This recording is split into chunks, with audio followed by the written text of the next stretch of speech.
to be, or not to be? That is the question. Whether 'tis nobler in the mind to suffer the slings and arrows of outrageous fortune, or to take arms against a sea of troubles, and by opposing, end them, to die, to sleep, no more, and by asleep to say we end the heartache and the 1,000 natural shocks that flesh is heir to. 'Tis a consummation devoutly to be wished. To die, to sleep, to sleep, perchance to dream.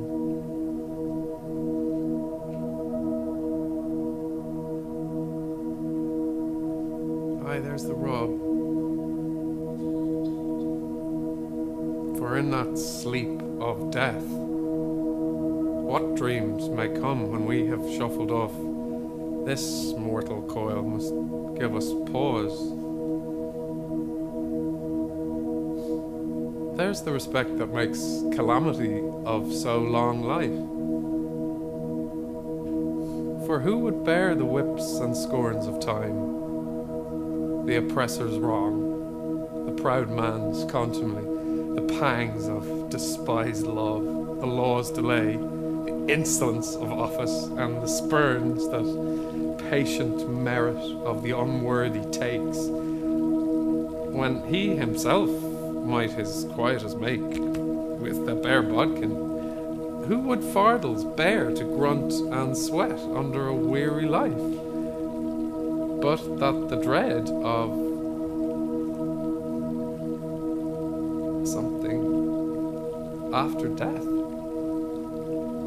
the undiscovered country, from whose bourne no traveller returns, puzzles the will, and makes us rather bear those ills we have than fly to others we know not of. Thus, conscience does make cowards of us all. And thus, the native hue of resolution is sicklied o'er with the pale cast of thought, and enterprises of great pitch and moment with this regard, their currents turn awry and lose the name of action. By thus discovering and following the lost and forgotten tracks, by which man from the natural must have arrived at the civil state, by restoring with the intermediate positions which I have been just indicating, those which want of leisure obliges me to suppress, or which my imagination has not suggested, every attentive reader must unavoidably be struck at the immense space which separates these two states. 'Tis in this slow succession of things he may meet with the solution of an infinite number of problems in morality and politics which philosophers are puzzled to solve. You will perceive that, the mankind of one age not being the mankind of another, the reason why Diogenes could not find a man was, that he sought among his contemporaries the man of an earlier period.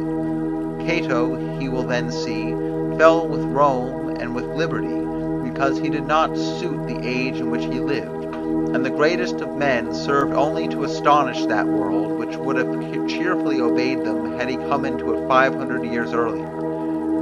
In a word, he finds himself in a condition to understand how the soul and the passions of men by insensible alterations change, as it were, their nature.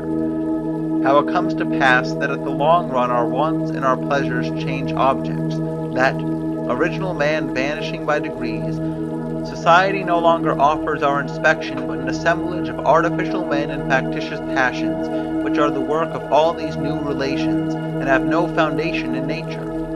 Reflection teaches us nothing on that head, but what experience perfectly confirms. Savage man and civilized man differ so much at bottom in point of inclinations and passions, that what constitutes the supreme happiness of the one would reduce the other to despair. The first sighs for nothing but repose and liberty. He desires only to live, and to be exempt from labor.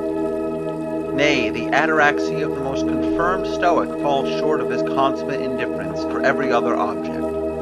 On the contrary, the citizen, always in motion, is perpetually sweating and toiling, and racking his brains to find out occupations still more laborious. He continues a drudge to his last minute. Nay, he courts death to be able to live, or renounces life to acquire immortality. He cringes to men in power whom he hates, and to rich men whom he despises. He sticks at nothing to have the honor of serving them. He is not ashamed to value himself on his own weakness and the protection they afford him, and proud of his chains. He speaks with disdain of those who have not the honor of being the partner of his bondage. What a spectacle must the painful and envied labors of a European minister of state form in the eyes of a Caribbean! How many cruel deaths would not this invalid savage prefer to such a horrid life, which very often is not even sweetened by the pleasure of doing good? But to see the drift of so many cares, his mind should first have affixed some meaning to these words power and reputation. He should be apprised that there are men who consider as something the looks of the rest of mankind, who know how to be happy and satisfied with themselves on the testimony of others sooner than upon their own. In fact, the real source of all those differences is that the savage lives within himself, whereas the citizen, constantly beside himself, knows only how to live in the opinion of others, insomuch that it is, if I may say so, merely from their judgment that he derives the consciousness of his own existence. It is foreign to my subject to show how this disposition engenders so much indifference for good and evil, notwithstanding so many and such fine discourses of morality, how everything, being reduced to appearances, becomes mere art and mummery, honor, friendship, virtue, and often vice itself, which we at last learn the secret to boast of. How, in short, ever inquiring of others what we are, and never daring to question ourselves on so delicate a point, in the midst of so much philosophy, humanity, and politeness, and so many sublime maxims, we have nothing to show for ourselves but a deceitful and frivolous exterior, honor without virtue, reason without wisdom, and pleasure without happiness. It is sufficient that I have proved that this is not the original condition of man, and that it is merely the spirit of society, and the inequality which society engenders, that thus change and transform all our natural inclinations. I have endeavored to exhibit the origin and progress of inequality, the institution and abuse of political societies, as far as these things are capable of being deduced from the nature of man by the mere light of reason, and independently of those sacred maxims which give to the sovereign authority the sanction of divine right.